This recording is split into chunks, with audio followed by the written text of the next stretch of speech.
I'm in the Senate Hart building because I just had a meeting with a staffer at 11:15. It ran a little late, but thank you everybody for joining. I think we've got a good lineup today.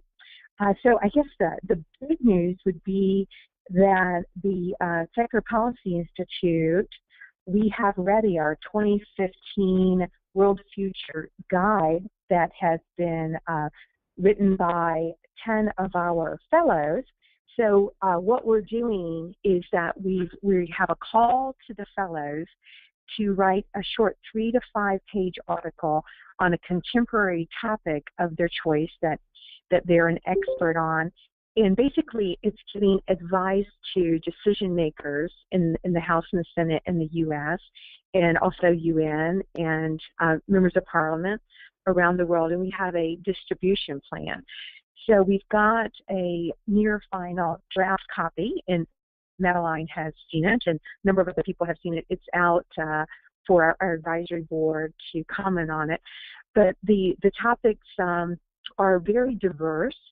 We have quite a few topics about religion and terrorism, and religion and national security, and also topics on religion and health and the importance of secular government. But there are other contemporary topics that are included that are not just secular religion. Like, for example, Elizabeth Loftus, there's an article about human memory and with regard to testifying. And we also have an article about women, how women are treated in Islam. So basically, the purpose is to show the decision makers that we have a reservoir of secular scholars that can brief them, educate them, meet with them on contemporary problems that they're facing, and give them sort of the latest research and knowledge. I think the one next year, there'll probably be a big focus on climate change in some of the LGBTQI, especially transgender issues, because those topics are also really big with members of Congress and members of Parliament trying to sort out those two. So be looking for that. It will be coming out in the next 2 weeks. And then another thing I want to mention is that we are moving forward with the Community Action Network and Parent-Teacher Community Action Network program. We are going to be having a phone call on Friday, tomorrow at 2 o'clock, for any individual or group that's interested in finding out about the resources that we're willing to bring to the table with regard to getting secular leaders involved in the public schools, having access to public schools for meeting places, access to public schools for assisting training as your charity work. This concept came to us from a psychologist in Arizona, Dr. Stephen Uhl, and also is coming to us by having many conversations with secular groups around the world, in particular the ones in the U.S., that sometimes feel like that they are not doing work that is meaningful enough, that they'll have a Drinking Skeptically meeting or go see a movie, but really would like to roll up their sleeves and have tremendous access to the community and be shown for solving problems within the community. And then what's more honorable than keeping the schools secular? So Gail Miller and others are interested in the international side of that. And then we have the team here in the U.S. that's going to be looking for pilot programs to start. So if you're interested in that, let me know. And like I said, we're having a separate call tomorrow at 2 o'clock just to talk about that in detail. So those are the major highlights. We've got many more letters coming down the pike, and then we also have an initiative where we're going to be getting the fellows to write articles on important contemporary topics. Like, for example, we've got the Republican candidate running for president here in the U.S., Ben Carson, who is now quite ahead in the polls, but he's stating quite clearly that he doesn't believe in evolution and other things that are not in line with science and reason. So having a number of articles by our distinguished fellows in major papers, I think, would be most beneficial here for the U.S. side. We've got a letter out right now. It has to do with Saudi Arabia moving into a leadership position at the UN for the Human Rights Council, which is a little bit scary and unnerving considering their track record on human rights. You know, women are not even allowed to vote there. And then we had listed some very specific examples that we're dealing with right now in Saudi Arabia. We recently sent 3 letters asking for assistance with asylum in the U.S. To no longer Senator, but Secretary Kerry of the Department of State, and also Secretary Johnson with Homeland Security. And we have received a letter back.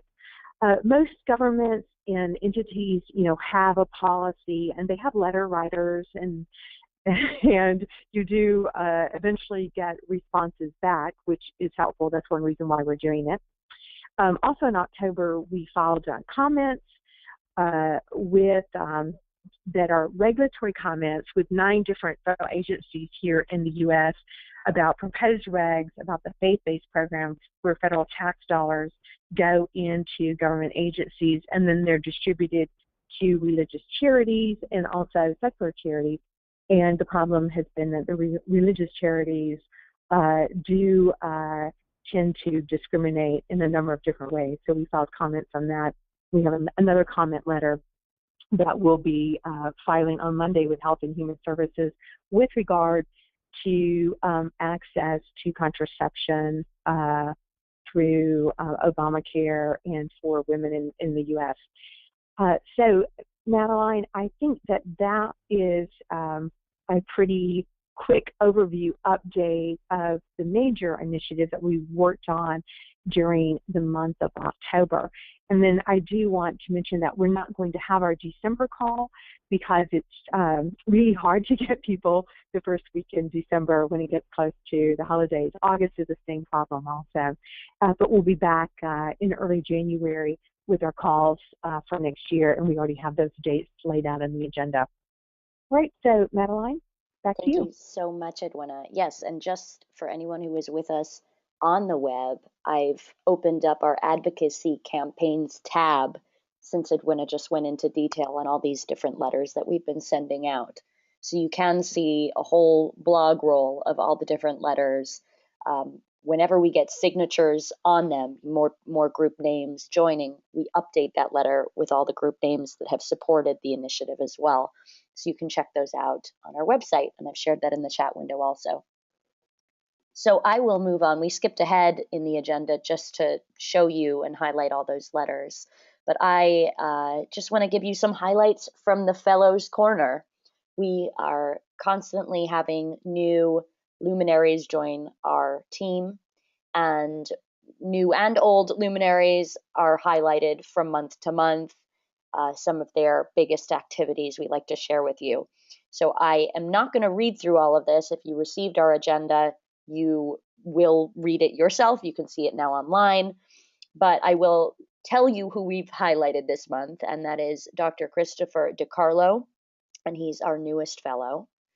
We are also highlighting Mark Juergensmeyer this month, Gregory Benford, who has a new article out, Elham Manea, who painted a jarring portrait of the reality of the blasphemy laws in her newest article, John McWhorter, who's always in the news with linguistics-related discoveries about our current culture, and that often relates to our cultural diversity issues.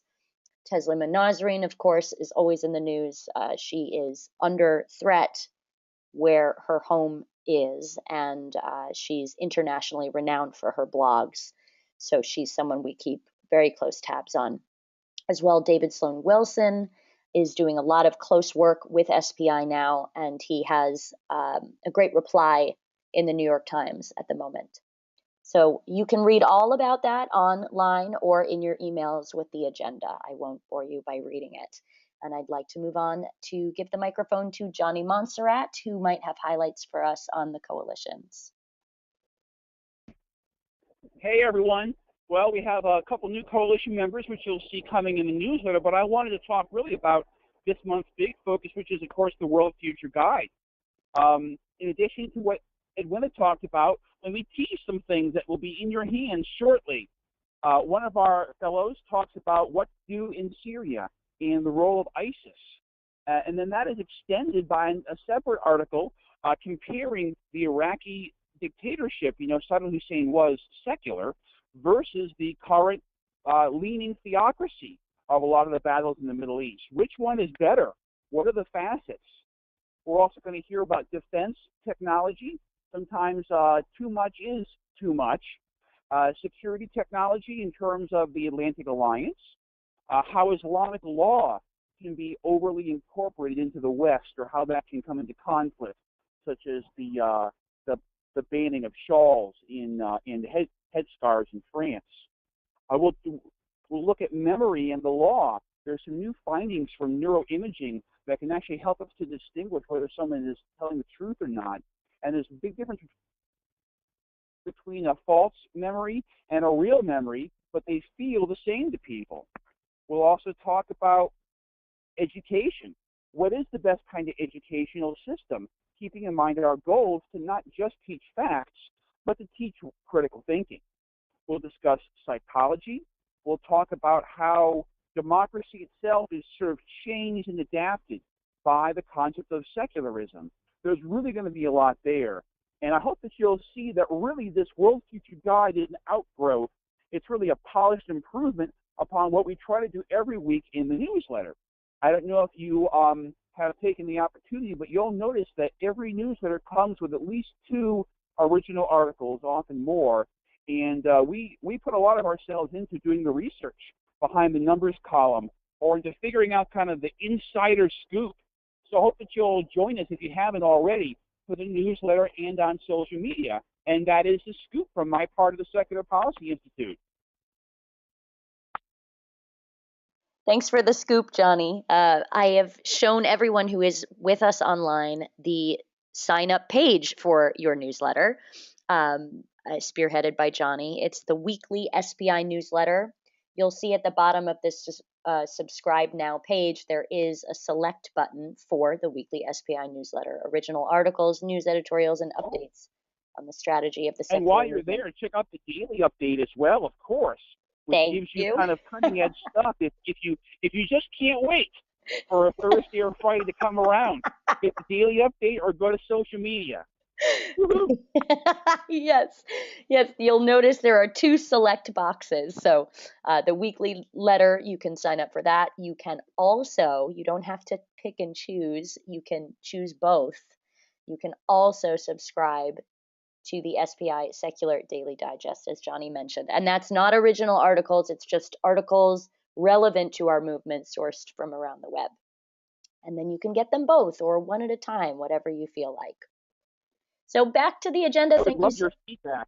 Oh, yes. If there are people out there who want to email me with some ideas about how to improve the newsletter or social media, boy, I'd love to hear that. And the address is Johnny, just like Johnny Depp or Johnny Carson, depending on your age, Johnny at secularpolicyinstitute.net. Thank you.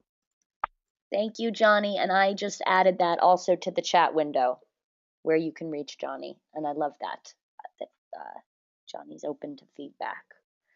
So yes, we're constantly looking to improve. We are a coalition. We want your thoughts. And I want to cover some public policy today, although again, this is visible in your newsletter, and we don't want to just talk through it all at you.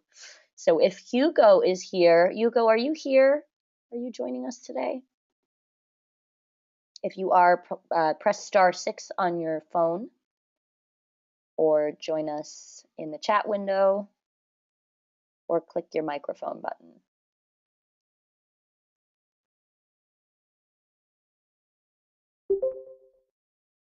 Okay, so Hugo Estrella is our Latin America expert. He's been really on top of the most current issues related to secularism there.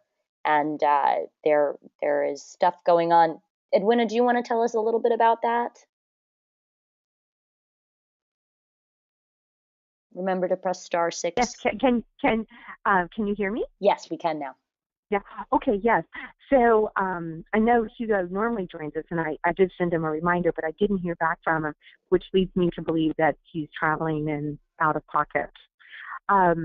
Well, on the state side, we continue to follow legislation in the House and Senate and look for opportunities where we can to keep things secular, improve. Like, for example, today I'm doing some meetings, and it has to do with criminal justice reform, prison reform, and we are advocating for people who are incarcerated that they have access to creative and critical thinking with regard to their rehabilitation programs. There is, huge influence and access to religion in the criminal justice system, especially at the state level. And there's also many religious groups that are in the rehabilitation programs, running those courses, and even the halfway houses. So we just wanted to make sure that there was access to people who are incarcerated with regard to the latest thought with critical thinking.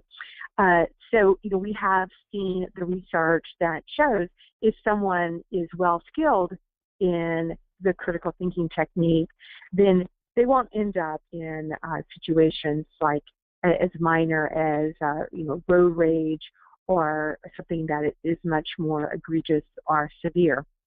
We did a number of meetings on critical thinking with regard to education.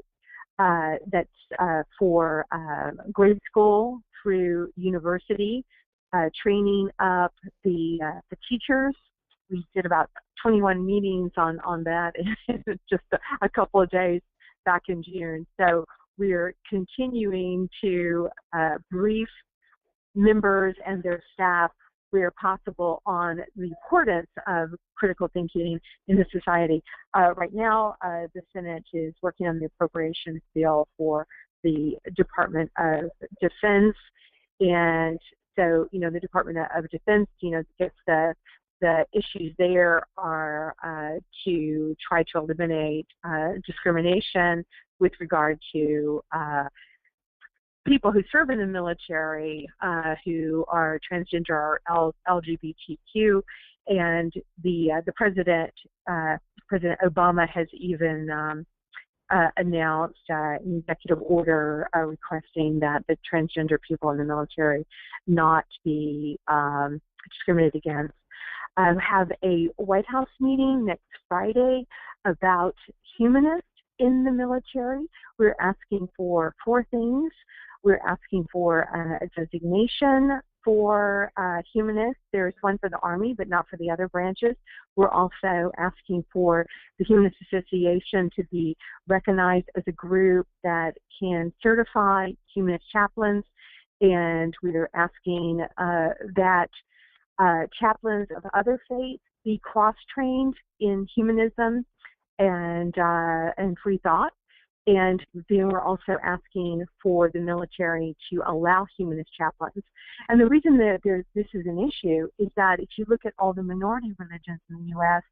combined, those people add up to less than just the people who are humanists in the military, which the demographics show it's somewhere between 3.6% to 4%.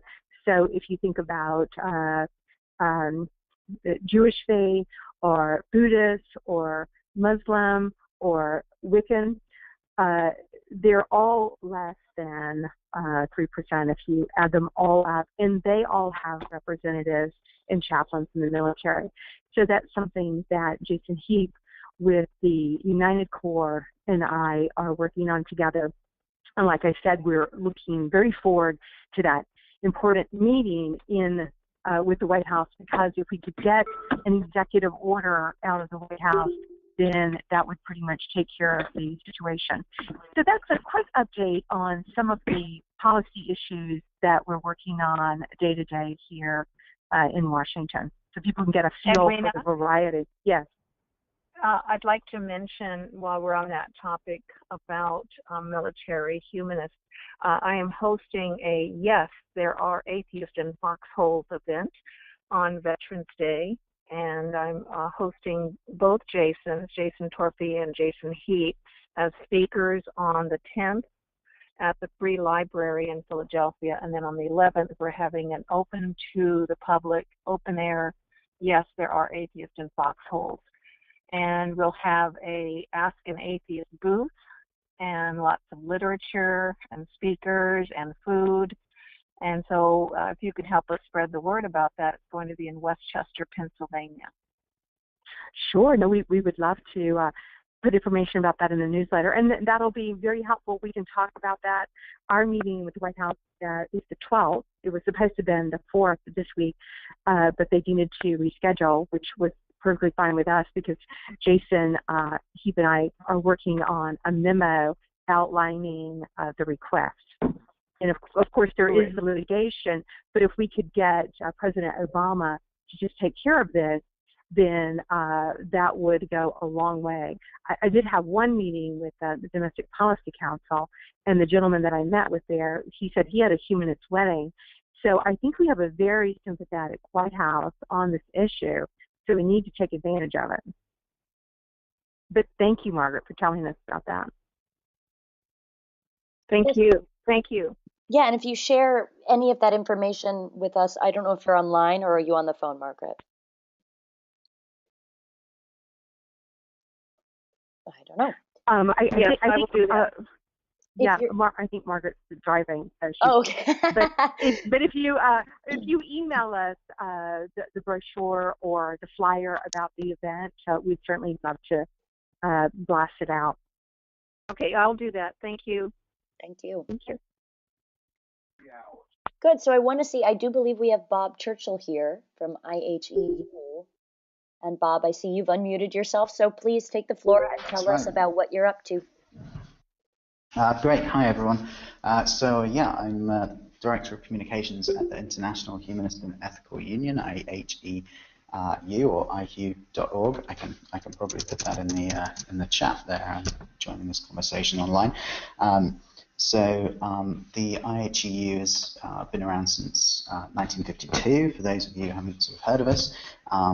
And we are a democratic membership association, so our members are themselves humanist and atheist and secular member organizations, and there's about 120 members from different countries around the world, so somewhat different sort of structure from what you're used to with SPI, in that they're sort of fee-paying membership. Going back some decades. We've changed quite a bit in the last few years, I would say, since around kind of 2011, 2012, and I've been here since 2013.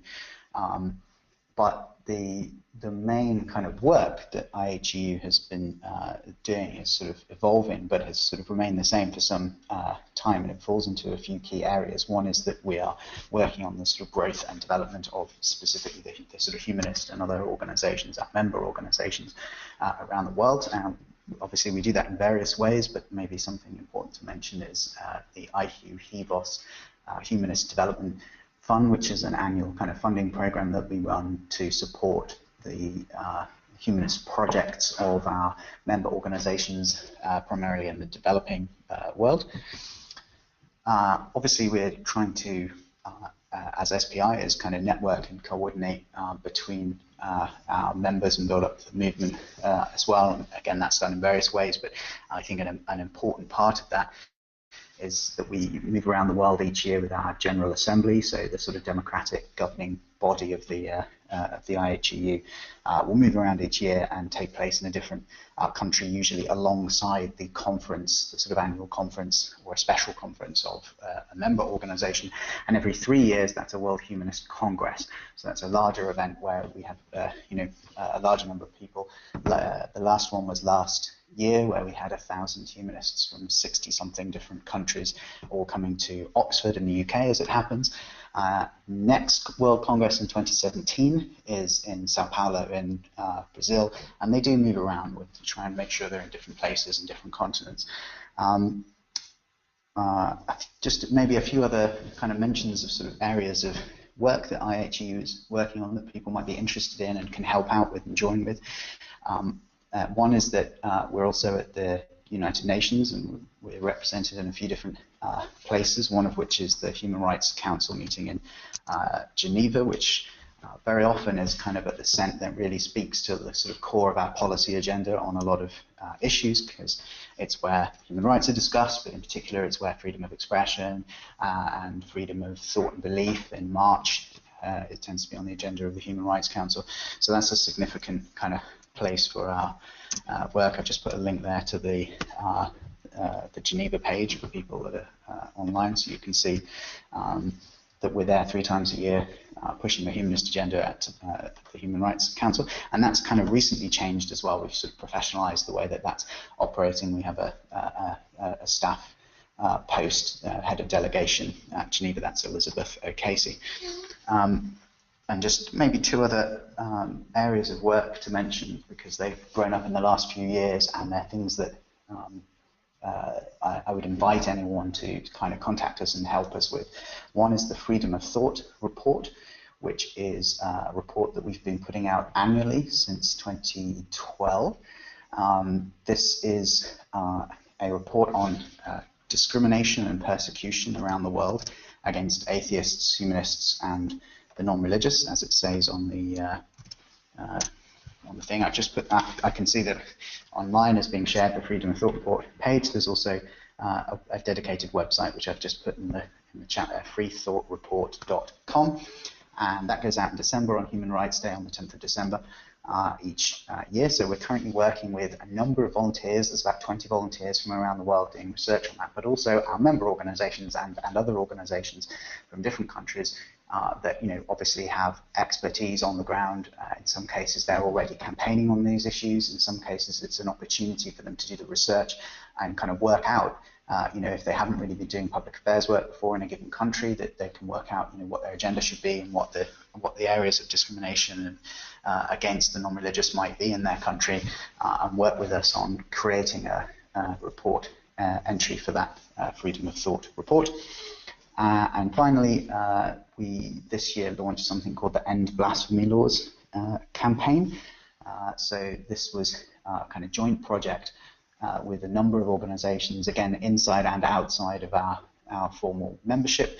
So it's called the group is called the International Coalition Against Blasphemy Laws, and the project is called End Blasphemy Laws Campaign.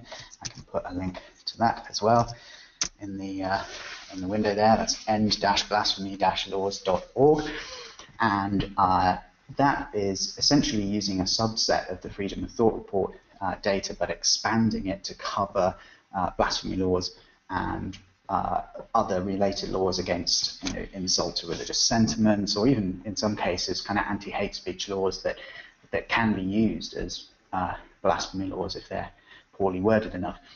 So the map that you can see there on the screen right now, thanks, is some of the data that we have currently on blasphemy laws around the world by whatever name they happen to be called. So there's quite a lot of research gone into that, and we're trying to work with organizations that the kind of primary national partners in that coalition are based in countries where there are clear and distinct and extant blasphemy laws by whatever name they are, where they're campaigning and working to reform them hopefully into abolition. So that was a pretty big project that we launched in February this year as a sort of direct response really to the Charlie Hebdo and Copenhagen shootings in January and February. I'll stop there, but I invite anyone, if you do have some sort of capacity in the next month or two, and you would like to be involved in contributing to the Freedom of Thought report, so specifically to help us to write and research and present to the world an entry on your country and how the country relates to atheists and how the country upholds freedom of thought and expression for the non-religious, then please get in touch with me at bob@ihu.org. Bob, thank you so much. I don't know if you are sharing. Oh, you did share your email address with us. So Yeah. that's wonderful. This map is very powerful. I hope those of us who are online are all looking at this. Very, very powerful, broken down by what regions do death sentences and prison sentences. There's a lot of dark color on that map. So that's a strong Yeah, image.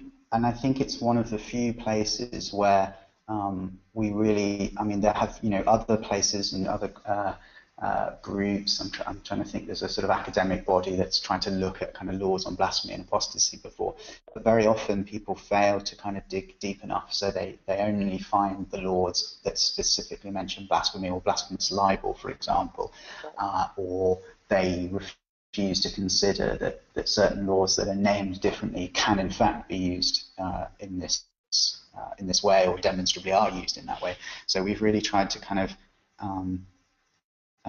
cover all the bases, but in a sensible way, and we don't want to include any laws that aren't in fact blasphemy laws, but we do want to include all the ones that really do function in that way. Wow. Whew.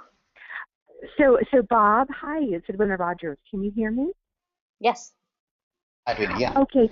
Yeah, so we have a graduate student in San Diego, Jason Fry, who's been researching a different country every week for us and has been helping us develop our advocacy letters.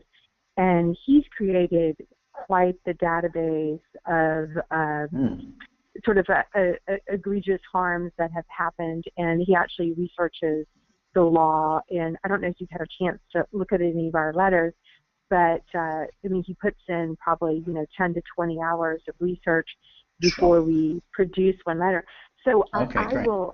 I'll do an I'd seen the email. letters, of course, but I wasn't aware of this, a sort of background research on the country as a whole. But yeah, that would be great if you wanted to put us in touch, and if there's some way of kind of coordinating and sharing some of that information, and perhaps if there are specific issues you focused on covered in the letters that we haven't covered in the report yet, then it would be great to kind of feed that in where we can. Yeah. Sure. Yeah. So I'll do an email introduction today, and then we can get a look at what you guys have, and then we can give you what we think is missing. And on the blasphemy law, we would certainly love to join that group. So how do we join that group, and how do other groups that are on the phone join? Is that group only for IATU member organizations, or is it a little bit more open for you other mean secular groups? The blasphemy laws project in particular? Yes, no, that it's a wider coalition. So we're only we're a very central part of that. We're running the website and doing the updates from that campaign. But the coalition is broader than our own membership. So it contains groups that are not IHU members currently, and the focus is on having groups that are sort of actively campaigning on these restrictive laws in the country where they are. Bob, do you want to? Oh, I'm sorry, Edwina. Do you have more? No, you go ahead and ask your question, and then I'll pop back in. I have another question, but on a different topic. Okay, good, because I'm actually fielding this one for George Gold. George is wondering what the yellow local restrictions. Could you give us some examples on that map of local restriction? There's some surprising places. I think there's only really two that you can visibly see, I think, on there. So one is France. So bizarrely, given its reputation for secularism going back quite a long way, the yellow restriction there is because there is still a blasphemy law on the books in the province of Alsace and Lorraine, which dates back to the war, I think. So it's one of those strange, anomalous, and probably constitutionally unenforceable laws, but a law that nevertheless remains on the books and which secularists like Libre Pensée in the country, are actively campaigning to try and get rid of. And it's a sort of a similar situation in Australia. We found some evidence that some of the statewide laws that are supposed to aim at kind of against religious hatred are in fact usable against. They cover things like insult to religion. That the language is too broad, but I think those are quite new. So it was that sometimes one of the difficulties in assessing these laws is that sometimes the wording from country to country can be very similar, but then it's in practice and when people get sued that you see whether or not constitutional protections or the wording is going to be sufficiently tight to preclude whether it covers criticism of religious belief. I think one of the other kind of difficult things about measuring this is the red countries with the prison sentences, and we have the same problem with the Freedom of Thought report in a sense, which is that we absolutely want it to be the case that if you can go to prison, or if there is a law against something for which you can in principle go to prison, which is a sort of religiously defined crime like blasphemy law, then of course we want to say that that is a serious form of discrimination. So in places like Russia, where there's a new blasphemy law, in places like Morocco or India, where in principle that's very clear, everyone would sort of agree, yeah, that's serious. But then we have a problem with countries like New Zealand and Denmark, where exactly the same thing is the case. There is a law on statute. It does say you can go to prison, and it is worded in such a way that you could clearly go just for insulting religion. So there's a sort of dilemma there in terms of how our rating system works. You can choose to either say, but they're not really used that much, so we won't rate them too badly, or you have to say something like, we have to have one rule in principle, and there's a concern that you might say it's not used now, but it could be in future. And also, if we don't take it seriously, then who will? So there's some countries on there that are a bit surprising, like New Zealand and Denmark. Iceland, you can see on this map, has just abolished its blasphemy law. So it will actually change now this year as we revise the map and revise the Freedom of Thought report, as well as this blasphemy laws map. And its rating will change and get better because they've got rid of their prison for blasphemy law. Thank you so much, Bob. Does anyone else have questions for Bob? You can type them into your chat window, or you can unmute yourself and ask now. Bob, hi, it's Edwina again. I've got a few questions here that we've come up with over the last couple of months. I know we've been trying to get you guys on for a while. So you talked about Sao Paulo, Brazil in 2017. Is that date already released? Is it on your website somewhere? No, and the reason for that is that it was kind of proposed and moved around just in the last few months. So it's 2017, so we're still, a good 18 months away. The provisional date is I think it's still provisional, is 3rd till the 6th of August 2017. That's not on our website yet because it's still provisional, but it will be fairly soon now. Okay, and then for your off year 2016, don't you have a smaller meeting planned? Where will that be in the day? So the General Assembly, our General Assembly next year will be alongside the Malta Humanist Conference in Malta. Then we have the 2017 Sao Paulo conference. Then I think 2018 is Iceland. 2019 I think is still up for grabs. And then the executive committee have been discussing applications that were made for hosting the World Humanist Congress in 2020, just recently, because these are the bigger ones. They have to be planned much further in advance. But there's been no announcement on that yet. But I think there's a decision been made that is just waiting to be confirmed. In the Malta one will be that first week in August also. Malta in 2016 is earlier. In fact, it is in May 19th to the 22nd.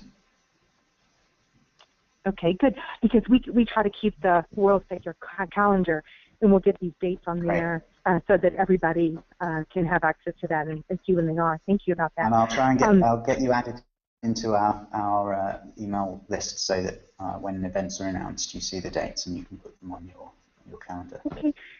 So another question that we had gotten that I had made a note. So you're very active with the UN in Geneva. Is there anything that you ever do in New York with the UN? Yeah, that's right. We have a UN delegation in New York as well. We're also at Strasbourg at the Council of Europe. In New York, Margarita Jones from the American Ethical Union has been our head of delegation there for some years, and she's focusing on the rights of the child, so CRC, Convention on the Rights of the Child kind of work. And I think she's been the head of that delegation for some time, and that was recently joined by John Wagner, who's an academic, and he's been doing the work for us on the International Committee on Freedom of Religion or Belief, which we've been involved with for some time now. I think Matt Cherry, who is obviously is US based and was for some time, he was my sort of predecessor on communications at IHU, and he was the first non-religious chair of that International Committee on Freedom of Religion or Belief, and I think he moved posts some months back, and I think that Michael Dodora is now chairing that. So from CFI, so it's good that the sort of tradition of the Freedom of Religion or Belief Council being held by secular groups now is a nice one to have started, and long may it continue.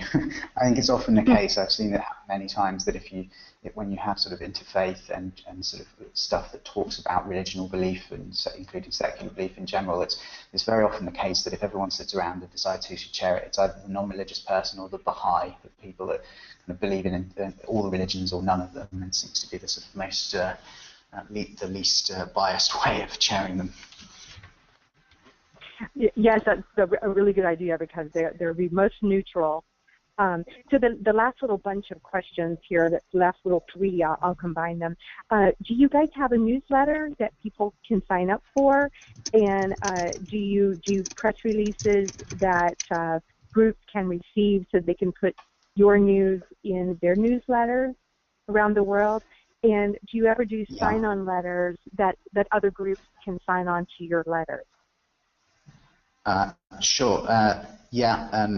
We send communications to our member organisations, fairly regularly, and as and when there's something important to say. And so last week, on Saturday, I sent out a sort of urgent press release after the latest Bangladesh killing of the publisher on the 31st on Saturday.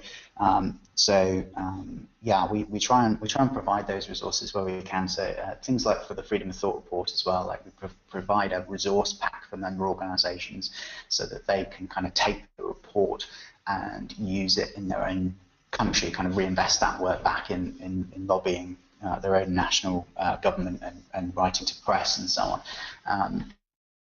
So we do that. What was the other part of your question? Do you ever do the sign-on letters that other groups might be able to sign on to? Yeah. Sometimes we're not doing them like SPIs. You've got this sort of this regular field of them going out, and we're not working to that sort of schedule on them. But we certainly do them sometimes as one form of campaigning. The last big one we did, which I'm just trying to bring up on the newsfeed, and I'll pop the link in the thing on the website, was on Bangladesh again, and this was a letter that we wanted and managed to get a very large number of kind of secular Bangladeshis sign up to from around the world, but as well as other humanist and human rights organisations, freedom of expression organisations, because we didn't want it to be a general petition, but it grew to that kind of size. But it was very much a sort of a joint letter. I've just put the link in there to the letter itself, and there's a news story on the site as well. So there were hundreds of signatories on there, and they're all kind of academics, writers, secular Bengalis around the world, human rights campaigners and activists, secular and humanist groups, but also liberal Muslim groups and things like that as well, all addressing this issue, particularly of the government's incompetence over the killings, rather than just protesting the killing themselves, trying to focus on the authorities and their sort of failures to address them. Bangladesh has been a big issue for us since sort of 2013, because it's something that clearly involves the direct and fatal persecution of atheists as atheists. People that have been writing and calling themselves humanists, calling themselves secularists, and writing about those topics, about their humanist values, about the secularism of Bangladesh, about freedom of thought, about science, and getting killed for it. So we've been doing a huge amount of work on that area, and this letter was sort of one high point, as it in a sense, of that work, because it relied on the sort of secular Bangladeshi network that we've been building up since 2013, really coming together and getting all their contacts and knowledge and skills involved. Well, Bob, it's been a brilliant update and certainly worth the wait.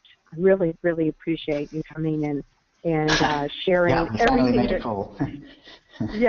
IAGU is doing. And you have a new executive director too, don't you?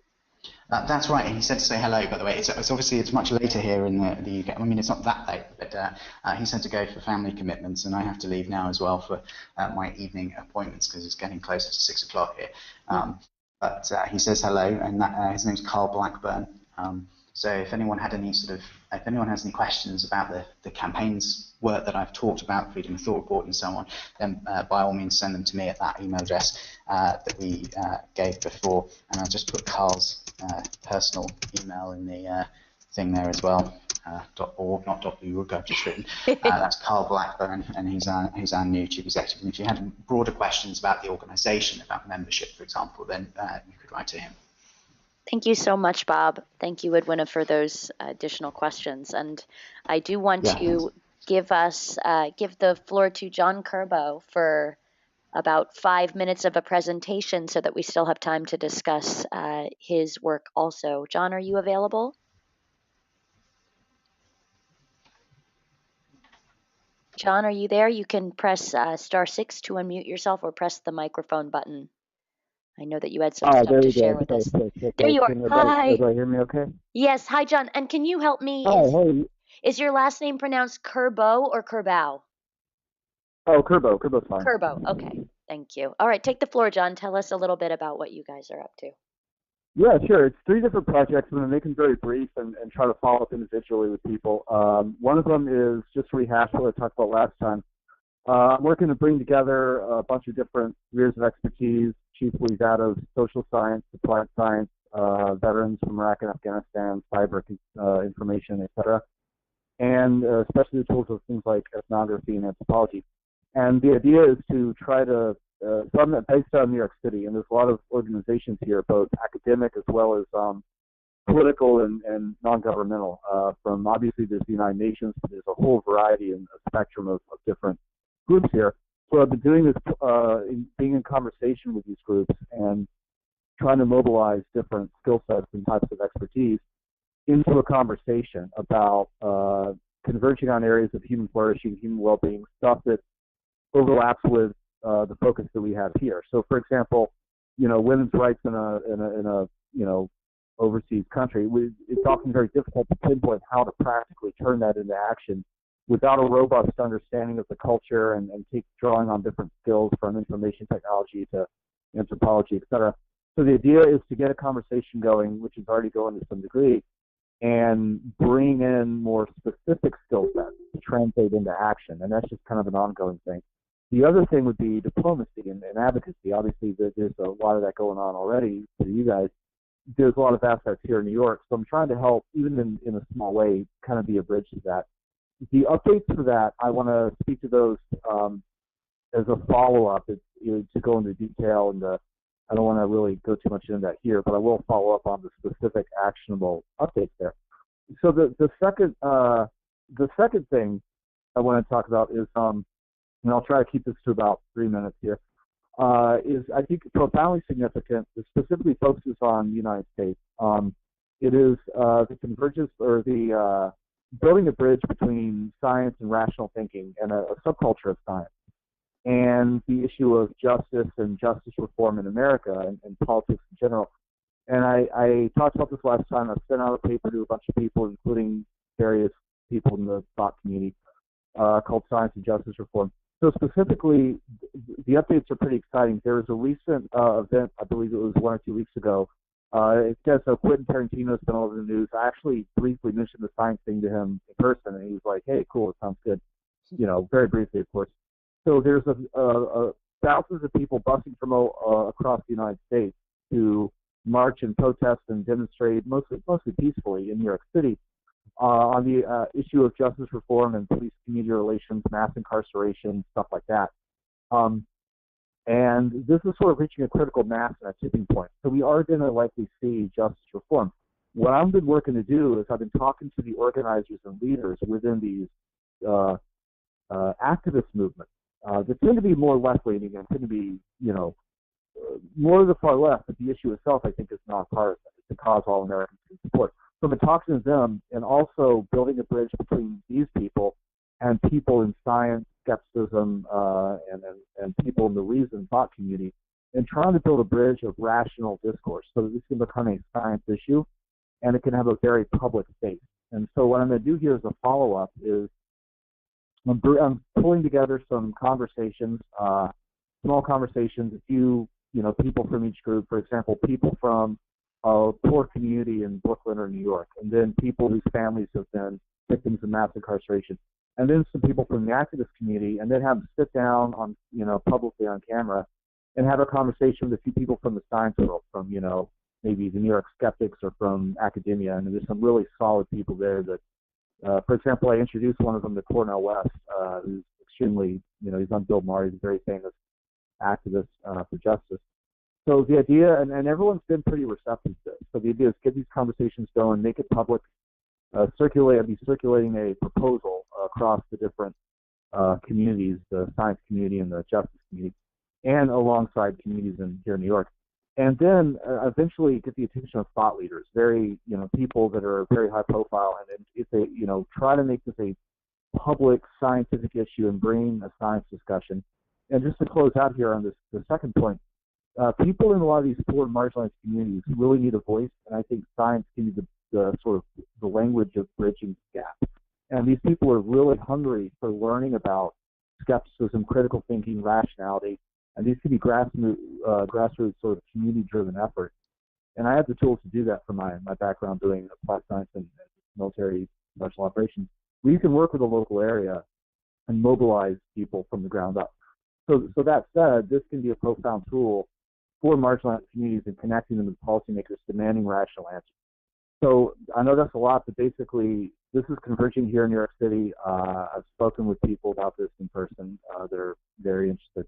So what I'll do is I'll reach out to people that want to be part of this conversation, especially if you can help me reach out to people in the science world that want to jump on this. This would be a very critical juncture in American history, I think, and in science history. Just think of like Michael Shermer's The Moral Arc meets the brokenness of our communities and justice systems, and we need to give people a voice. That's sort of what I'm looking to help bridge here in a very practical way. So if I have a couple of minutes left, I'll tackle my last point. Is there anybody have any questions or any follow-up on that real quick?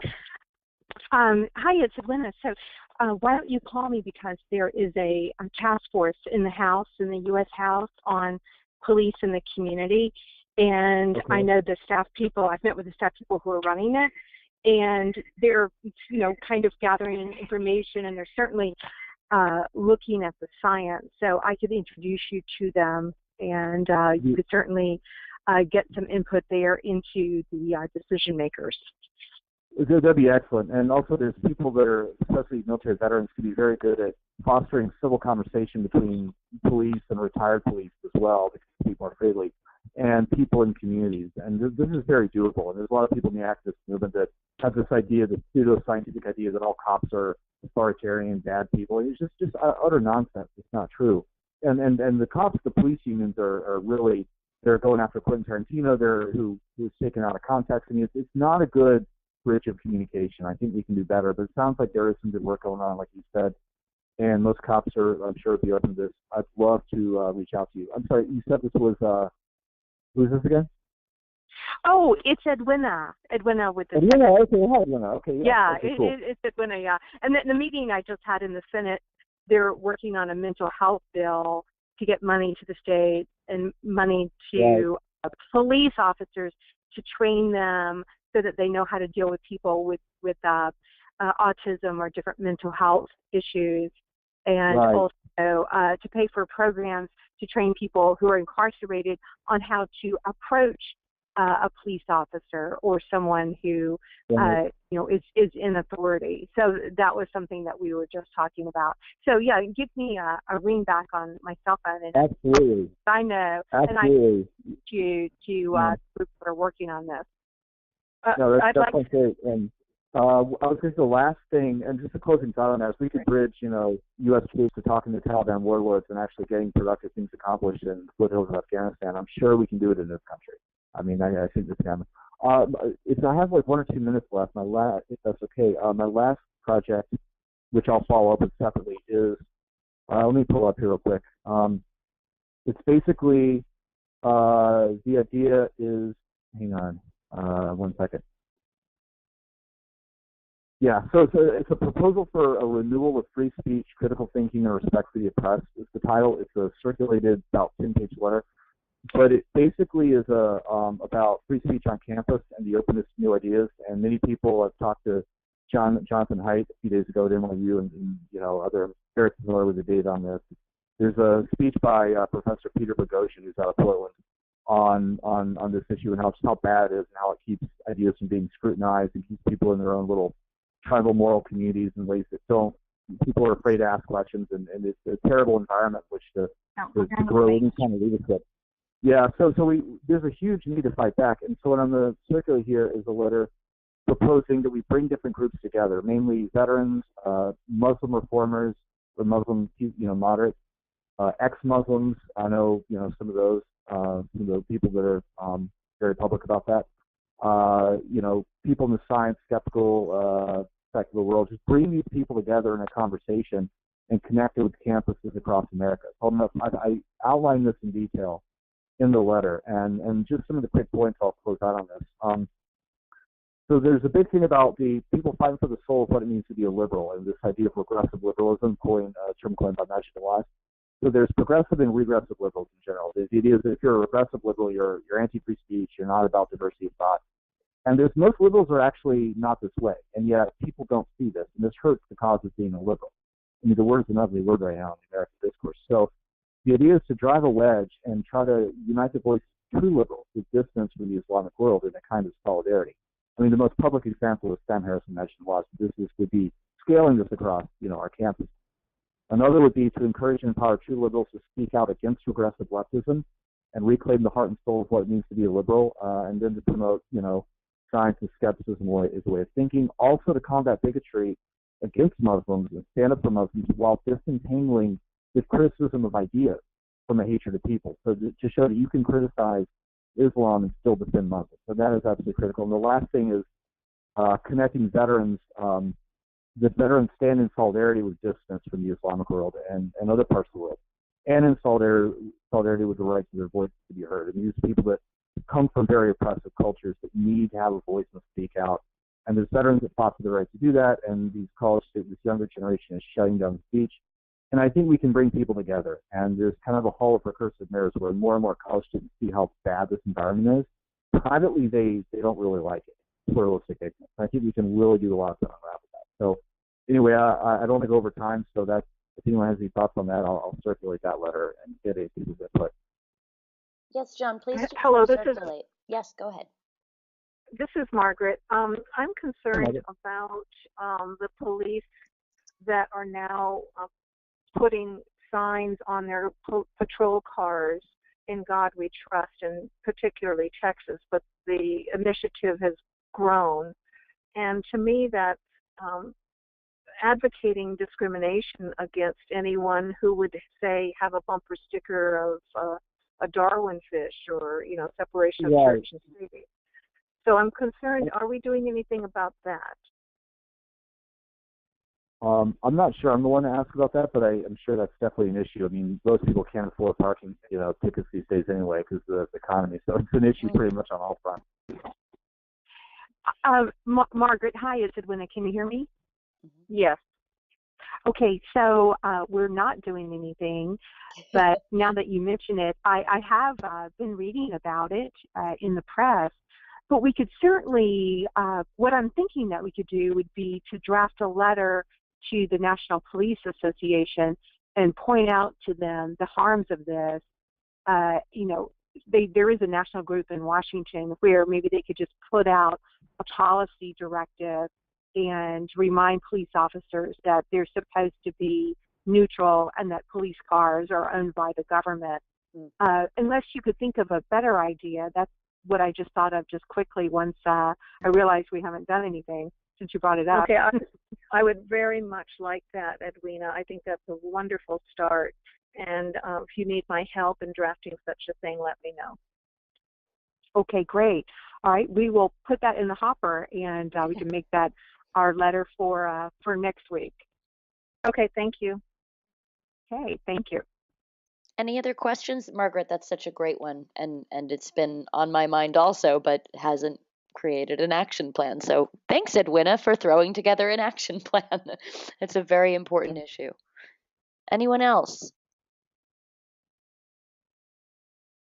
Remember, you can click your microphone or press *6 if you're only on the phone to unmute yourself. This is Steve Uhl. I don't know if you can hear me or not. We can. Hi. Okay, good. I heard Margaret's question about the Engadri Trust bumper stickers. I think FFRF has gotten actively involved in that quite recently, and I don't know all the details, but might want to check there. Thank you, Steve, for that. Yeah, I did, because I get their newsletters and I follow what they do. I think that they've sent specific letters to the precincts where they know the police are doing that, which, of course, that's most effective. So we'll take a stab at doing something, a letter to their national membership organization. And I'll reach out and coordinate with FFRF to see exactly what they're doing and make sure that we don't step on their toes. Thank you. Thank you, Stephen. Thank you. Anyone else?